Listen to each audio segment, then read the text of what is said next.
संगम prime देख रहे हैं आप। मैं हूं आपके साथ निहारिका महेश्वरी। प्रधानमंत्री नरेंद्र मोदी और सुशासन दिवस यानी कि गुड गवर्नेंस डे पर ये अपने संसदीय क्षेत्र वाराणसी पहुंचे। दूसरा दौरा था, एक दिन का दौरा था और स्वच्छ भारत अभियान के अपने संकल्प को दोहराया। लेकिन महज बातों से नहीं, प्रधानमंत्री ने खुद झाड़ू उठाई, जगन्नाथ मंदिर की सफाई की। मोदी ने देश को पारदर्शी जवाबदेह प्रशासन देने का वादा दोहराया। मिशन सुशासन में सिर्फ मोदी नहीं बल्कि उनके मंत्री सांसद भी जुटे नजर आए।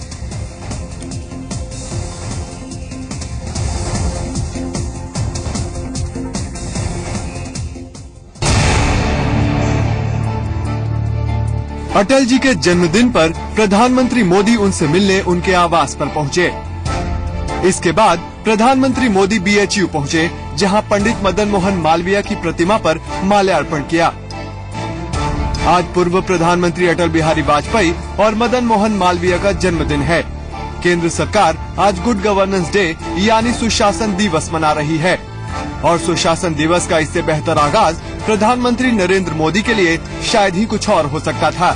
उस पर से इन दोनों शख्सियतों को भारत रत्न से सम्मानित किए जाने के ऐलान ने सुशासन दिवस के मौके को और भी खास बना दिया है। आज महामना पंडित मदन मोहन मालवीय जी, भारत रत्न पंडित मदन मोहन मालवीय जी और मां भारती के सपूत भारत रत्न श्रीमान अटल बिहारी वाजपेयी जी का जन्मदिन है। उनको भी मैं हृदय से बहुत बहुत शुभकामनाएं देता हूं। आज 25 दिसंबर को काशी नरेश विभूति नारायण सिंह जी ने अपना देह छोड़ा था। उनकी पुण्य स्मृतियां भी हमेशा काशी का गौरवगान बनी रही है। मैं उनको भी आदरपूर्वक अंजलि देता हूं। सुशासन दिवस के मौके पर प्रधानमंत्री मोदी ने देश को एक पारदर्शी और जवाबदेह प्रशासन देने का वादा फिर से दोहराया और विश्वास दिलाया कि वो देशवासियों को निराश नहीं करेंगे। पीएम ने कहा कि उनकी सरकार ने पिछले 7 महीनों में नागरिक पहले के मंत्र को आधार बनाकर काम किया है और आगे भी उनकी सरकार आम नागरिकों के कल्याण के लिए काम करती रहेगी। ब्यूरो रिपोर्ट, जी मीडिया। तो इस बार प्रधानमंत्री को मां गंगा ने नहीं बुलाया बल्कि वो काशी की पहचान और पुराने खोए हुए सौंदर्य के कायाकल्प के लिए वहां पर पहुंचे। गुड गवर्नेंस डे के मौके पर उन्होंने अस्सी घाट पर साफ सफाई का जायजा लिया, जहां से पिछले महीने उन्होंने स्वच्छ भारत अभियान का आगाज किया था। नरेंद्र मोदी ने स्वच्छ भारत अभियान को आगे बढ़ाते हुए कुछ और लोगों को, संस्थाओं को इसमें नॉमिनेट किया और कहा कि आप आगे आएं, जागरूकता फैलाएं। हर क्षेत्र के प्रतिनिधि उसमें थे जो कि स्वच्छ भारत अभियान को धार देने के लिए नरेंद्र मोदी द्वारा नामांकित किए गए। कभी गंगा किनारे का ये घाट मिट्टी के ढेर के नीचे दबा हुआ करता था। घाट पर उतरते ही हर तरफ गंदगी का अंबार दिखाई देता था, लेकिन प्रधानमंत्री नरेंद्र मोदी के स्वच्छ भारत अभियान ने 80 घाट की काया पलट कर दी। 8 नवंबर को जब प्रधानमंत्री मोदी 80 घाट पहुंचे और कुदाल लेकर यहां से स्वच्छ भारत अभियान की शुरुआत की, तो इस बदली तस्वीर को देख देश भर में सफाई अभियान को लेकर नई जागरूकता फैली। सुशासन दिवस के मौके पर पीएम एक बार फिर अपने संसदीय क्षेत्र वाराणसी पहुंचे और 80 घाट पर सफाई अभियान का जायजा लिया। नवंबर में जब मैं आया था तो मैंने यहाँ पर श्रमानुभव का कार्यक्रम प्रारंभ किया था, लेकिन बाद में लोगों ने, सामाजिक संस्थाओं ने, नगर निगम ने, सरकार ने इसे एक महत्वपूर्ण कार्यक्रम माना और आज हम देख रहे हैं कि सफाई के कारण जो घाट कभी मिट्टी के ढेर थे, वो अपने पुराने सौंदर्य के साथ मां गंगा के सामने प्रस्तुत है। प्रधानमंत्री मोदी ने माना कि इस देशव्यापी अभियान के लिए देश के हर नागरिक और संस्थान को आगे आना पड़ेगा और सुशासन दिवस के मौके पर मोदी ने इस अभियान को आगे बढ़ाने के लिए कुछ और लोगों और संस्थाओं को नॉमिनेट किया। इस बार व्यक्तियों को भी नॉमिनेट कर रहा हूं और कुछ संस्था और संगठनों को भी नॉमिनेट करता हूं। नागालैंड के गवर्नर श्रीमान पद्मनाभ जी आचार्य, डॉक्टर किरण बेदी, नृत्य के क्षेत्र में राष्ट्र का नाम रोशन करने वाली सोनल मानसिंह, कॉमेडी नाइट्स में प्रसिद्ध हुए श्रीमान कपिल शर्मा, खेल जगत में क्रिकेट के माध्यम से भारत को गौरव दिलाने वाले श्रीमान सौरव गांगुली, आंध्र प्रदेश में इनाडू ग्रुप लंबे अरसे से इस काम को पिछले 1-1.5 महीने से कर रहा है, लेकिन विशेष रूप से मैं आज रामोजीराव और पूरे इनाडू ग्रुप को निमंत्रित करता हूं और मैं फिर एक बार इस काम को और गति देने के लिए सारे देशवासियों को निमंत्रित करता हूं। नरेंद्र मोदी ने सुशासन दिवस पर अपने सभी सांसदों को अपने अपने संसदीय क्षेत्र में मौजूद रहने की हिदायत दी है और खुद मोदी ने वाराणसी पहुंचकर इसका उदाहरण दिया है। सुशासन दिवस के मौके पर इससे बेहतर सबक शायद कुछ और नहीं हो सकता है। ब्यूरो रिपोर्ट, जी मीडिया। तो देश भर में सुशासन दिवस मनाया गया। आइए जानते हैं कि कानपुर के लोगों का देश के गुड गवर्नेंस को लेकर क्या सोचना है। 118 वार्डों में कानपुर महानगर के अंतर्गत सफाई स्वच्छता का अभियान प्रारंभ किया गया 8 बजे से 9 बजे तक और इसके बाद लगातार सुशासन दिवस के इस अवसर पर आम जनता को, गरीब आदमियों को, मध्यम वर्गीय आदमियों को बिना किसी भेदभाव के जाति, धर्म, क्षेत्र, भाषा, भाषी से ऊपर उठ करके हम लोगों ने लोगों को आज सुशासन दिवस के अवसर पर कहीं चाय, कहीं किसी प्रकार का तमाम विभिन्न प्रकारों के वितरण करके और लोगों को जोड़ने का काम किया है। माननीय मोदी जी ने पूरे देश के अंदर जो सामाजिक समरसता की धारावाही है, आम जनमानस में विश्वास पैदा किया है, जिसके परिणाम कश्मीर से लेकर अन्य प्रदेशों में दिख रहे हैं। वो सुशासन का इसलिए भी संकेत है कि जब जनविश्वास होता है तभी राजनेता की ग्राह्यता बढ़ती है। आज हमारे माननीय मोदी जी की पूरे देश में ग्राह्यता बढ़ी है। जो मोदी जी की लहर है ये बहुत स्पष्ट दिख रही है और उसका कारण यही है कि उन्होंने जो गवर्नेंस की बात की थी वो चरितार्थ हो रही है। वो स्वयं भी सक्रिय है और उनका पूरा कैबिनेट सक्रिय है। शासन और प्रशासन उनके कारण से पूरा सक्रिय, इस कारण से देश बहुत तेजी के साथ प्रगति कर रहा है। गुड गवर्नेंस अटल जी ने ही एक मिसाल कायम की थी, मोदी जी उसी रास्ते पर चल रहे हैं। गुड गवर्नेंस आज भी उनको लोग कोट करते हैं, उनके दुश्मन भी उनकी प्रशंसा करते हैं और उनके दोस्त भी उनके दिन के साथ चाहे 1 मिनट के लिए रहें। हमारा उनके साथ लाइफ में 15 मिनट का रहा, लेकिन उनका जो कुछ भी है भूलते नहीं है। क्या करते हैं, जो भी लोग ये बात कर रहे हैं ये स्वागत योग्य बात है, वो किसी भी दल के हों और वो चाहे केंद्र की सरकार हो, चाहे राज्य की सरकार हो या राज्यों की सरकार हो। सुशासन की जो परिभाषा है, क्या उसको मानक मान के ही ये सब चल रहे हैं? अगर ये चल रहे हैं तो वो स्वागत के योग्य है। काशी, जिसके कंकड़ कंकड़ में शिव बसे हैं, वहां पर सुशासन की बात नरेंद्र मोदी करते नजर आए।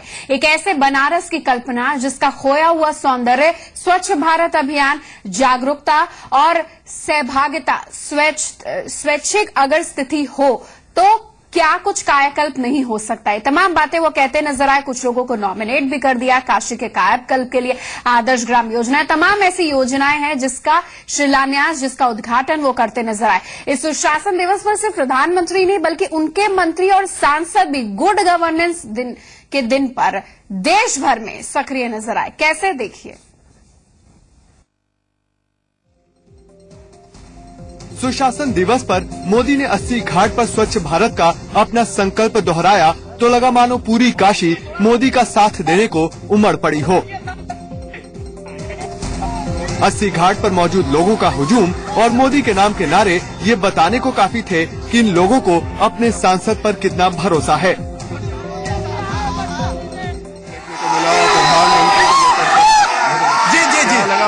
बहुत अच्छा लगा और देख के, और जी मोदी जी के बहुत अच्छा लगा। अंदर उधर भी दिखा दो, उधर भी दिखा दो।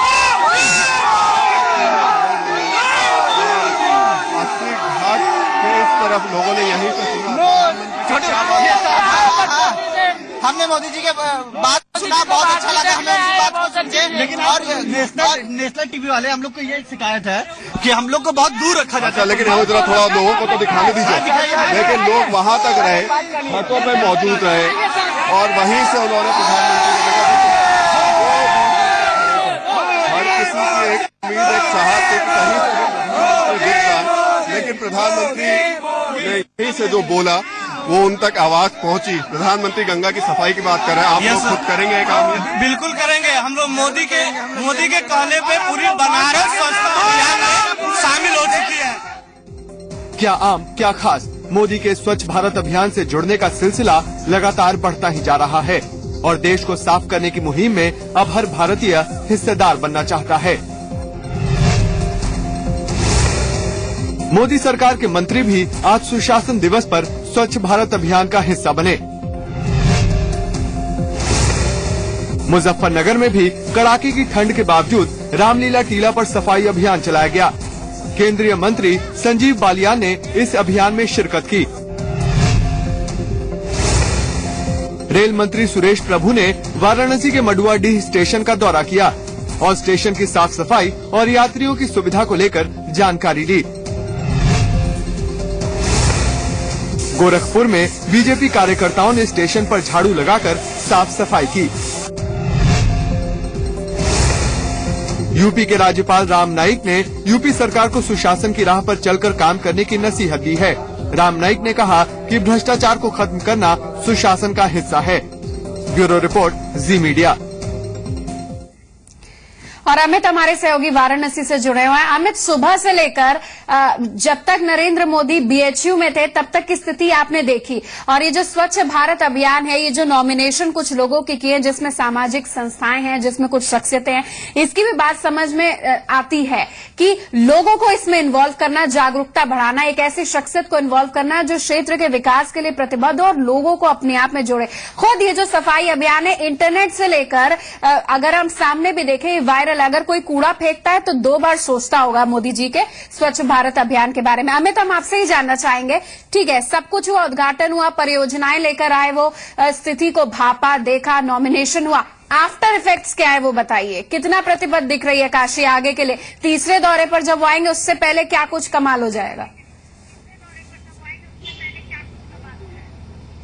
देखिए, निश्चित रूप से निहारिका, इसमें दो मत नहीं है कि प्रधानमंत्री के एफर्ट के बाद से बनारस बदला है, और इसका सबसे अच्छा उदाहरण अस्सी घाट की वो सीढ़ियां हैं जो 22-23 साल के बाद अब लोग उस घाट की जो सीढ़ियां हैं उसको पूरा का पूरा वो देख पा रहे हैं। नहीं तो पिछले 20-25 सालों से अस्सी की जो आधा से ज्यादा सीढ़ियां थी वो मलबे में दबी हुई थी और लाख कोशिशों के बावजूद उन सीढ़ियों से मलबा हटाया नहीं जा सका था। यही वो लोग हैं, काशी के ही लोग थे जिन्होंने स्वच्छता अभियान के जरिए उसकी सफाई की। यहीं के कई एनजीओज ने मिलकर वहां अपना एफर्ट लगाया और वहां के सीढ़ियों को साफ करके और एक अनूठा उदाहरण पेश किया।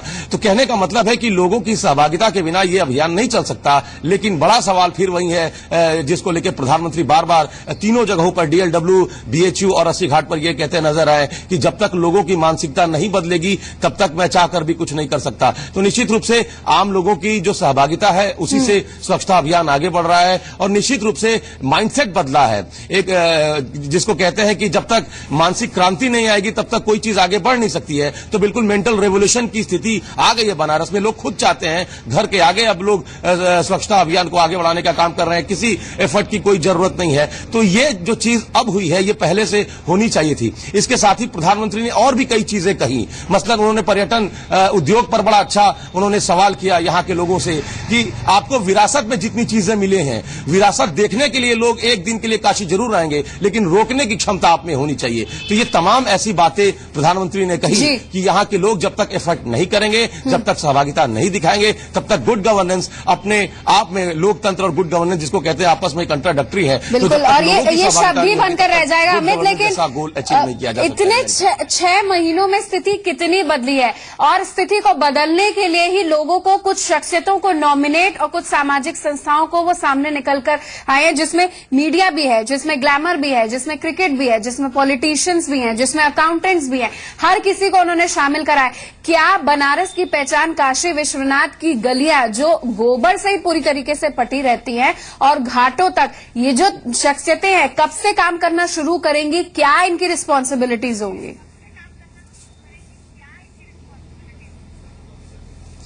देखिए निहारिका जी, आज स्वच्छता अभियान की बात कर लें या शहर में विकास की बात कर लें, कई ऐसे गैर सरकारी संगठन हैं जिसमें सुलभ इंटरनेशनल सहित कई अंतर्राष्ट्रीय स्तर के भी गैर सरकारी संगठन हैं। सनबीम जैसा ग्रुप भी है। खुद प्रधानमंत्री ने इन एनजीओ के जो प्रमुख हैं उनसे बातचीत की और प्रधानमंत्री ने उनसे एक तरीके से अपील भी की कि जब तक आप अपनी ड्यूटी नहीं समझेंगे तब तक काम होगा नहीं। चूंकि एक बड़ा एनजीओ जब सामने आता है तो उस बड़े एनजीओ के साथ कई लोग जुड़े होते हैं। इसके साथ ही जो अन्य जो प्रमुख लोग हैं, मसलन जब पहली बार उन्होंने अपने नवरत्नों को चुना था उसमें कई विभूतियां काशी से थी और सारे जो बड़े लोग थे वो बड़े विद्वान थे और संगीत के क्षेत्र या और भी कई दिग्गज थे विविध क्षेत्रों से। तो ऐसे लोग जब जुड़ते हैं तो आम लोगों की जो सहभागिता है वो बढ़ जाती है, चूंकि कहीं ना कहीं उससे एक लिगेसी देखने को मिलती है कि जब बनारस के बड़े लोग, प्रबुद्ध वर्ग जब स्वच्छता अभियान या विकास संबंधी कार्यों में रुचि ले रहा है तो आम लोगों की सहभागिता निश्चित रूप से बढ़ती है।